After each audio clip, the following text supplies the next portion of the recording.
HR professionals and business owners have a duty to educate managers and employees about discrimination and harassment, but they also have a duty to educate their workforce about workplace bullying. Workplace bullying is every bit as harmful as harassment and discrimination, if not more harmful, because it's often cloaked in secrecy and silence and sometimes even supported by managers and business owners. In 2010, Zogby International conducted a poll that was sponsored by the Workplace Bullying Institute. They found that over 14 million Americans are currently being bullied in the workplace. That's 14 million Americans. Think of how many people are witnessing that bullying and also having their morale dampened at work. Everyone can learn to recognize workplace bullying. In general, it's someone who is targeting another individual deliberately, trying to hurt them at work in order to reduce their productivity, hurt their work performance, or eventually get them to leave the workplace. It can take a number of forms.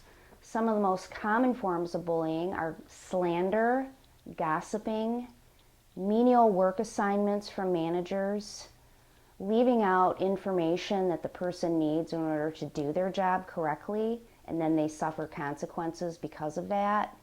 It can also be teasing, comments about someone's appearance, their lifestyle. It can even be threats and intimidation.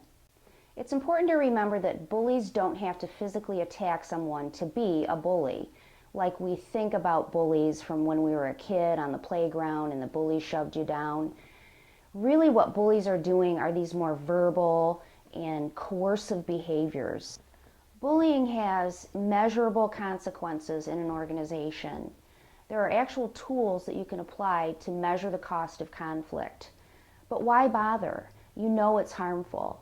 Not only is it affecting productivity and morale, but it's clearly a health hazard. And with all the focus on workplace wellness and keeping healthcare costs down, can you afford to let bullies make your other employees sick with gastrointestinal trouble, cardiovascular trouble due to stress? I could go on with the consequences to employees' health due to bullies. It's imperative that you recognize it and deal with it. Once you start educating people about workplace bullying, eventually the jerks are going to be intolerated because they're going to be called out in the open. It's critical that employers and managers face up to bullying in the workplace. Don't tolerate it. Learn to spot it, learn to educate others about it, and put a plan in place to make sure it's not happening in your workplace or that it ends now.